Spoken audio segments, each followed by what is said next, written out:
We are talking The Phantom Empire. This is a 1988 movie directed by Fred Olen Ray. It's actually a loose remake of a 1935 movie of the same name. In case you're unfamiliar, think kind of like the Flash Gordon or Buck Rogers kind of serialized content that you would have got of that time period. It's also surprisingly like the quite well-known property The Lost World. It's notable for having a smorgasbord of recognisable B-movie talent, including Michelle Bauer. Of course, you've got Sybil Danning, you've got Robert Quarry, Dawn Wildsmith, Jeffrey Combs and Ross Hagen, to name just a few. Now, what is the story, I hear you ask? I'm going to tell you. So it features a group of adventurers that want to visit this kind of forbidden world, this lost society that they believe is within this cave system. Now, there's recently been some type of creature which has come out of this cave and attacked someone, and they believe this is their opportunity now to try and find this fabled lost world, and with it try and get rich. So we have a couple of salvage experts. We've got kind of this woman who is kind of financing the whole thing, whose father was a renowned adventurer and explorer, and a couple of scientists along the way. So our group decided to go into this kind of cave system and discover a variety of antagonistic elements, including these troglodyte creatures that look suspiciously like the Morlocks from H.G. Wells' Time Machine. You've got stop-motion dinosaurs, you've got Robbie the Robot, you've got cave girls, and of course, you've got Sybil Danning strutting around in S&M gear. What all happened? Well, you're going to have to watch the movie to find out. So let's discuss what works, first of all, with The Phantom Empire. So, this is obviously a product of its time. It is a real 80s B-movie flick. It's one that hasn't aged particularly well, if we're being completely honest. But let's talk about what does work in this film. Is there fun to be had? Okay, as I've mentioned, if you're a fan of kind of the 80s kind of screen queen, you know, B-movie horror scene, there's lots of kind of recognisable faces, all of whom are playing to their strengths, characters that they've played before. Sybil Danning, of course, is playing the alpha female, as she so often does. Jeffrey Combs is, of course, playing the nerdy science guy. Dawn Wildsmith playing the kind of the sassy, kind of rough around the edges chick as shit. Again, she always does. So everyone's kind of playing to their strengths. And then there is quite a variety of things that we see down there, most of which is kind of borrowed or taken directly from other properties, but nonetheless we have a weird actually mix of things, as I say, including cave girls, mixing it up with alien robots. There's all sorts. So there's certainly a lots of kind of variety here.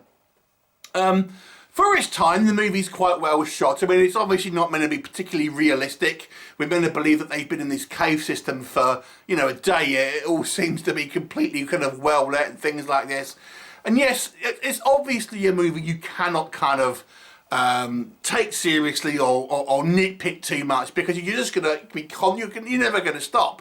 This movie has no kind of intention of becoming a realistic kind of you know, science fiction adventure. I have to say I enjoyed our sort of characters. Again, they're playing kind of stereotypes and stuff, but nonetheless, they're all kind of, or for the most part at least, they're all kind of quite likeable characters, maybe with the exception of one. You know, quite likeable kind of characters, and they have kind of a fun kind of camaraderie, and we kind of go on some kind of fairly low octane adventures once we get into this kind of lost world. There is an element of fun, of cheesy fun, but as I've kind of mentioned, this is one of those films where I think, you know, you might have remembered it to be quite a lot of fun in the 80s, but when you rewatch it, you think actually not a lot actually happened in this movie. It's actually kind of dull. Let's talk about Sybil Danning first of all, because her character is kind of touted all over the kind of the imagery for this film, and it always has been, but she has next to no input on the actual plot here. All she does is kind of strut around, but has no real actual story impact in the kind of the narrative and actually what happens. There's not even a kind of confrontation really with her and our kind of group of protagonists. They just kind of run away from her, and that's kind of it. But she actually doesn't do anything in the actual movie outside of boss a couple of kind of Amazon women around and get into kind of one very kind of short fist fight. That's it. She has very little to do in this film, and doesn't even show up until about half the way through. in actual fact, her character could be completely taken out of the film, and it wouldn't have made a difference, to be honest with you.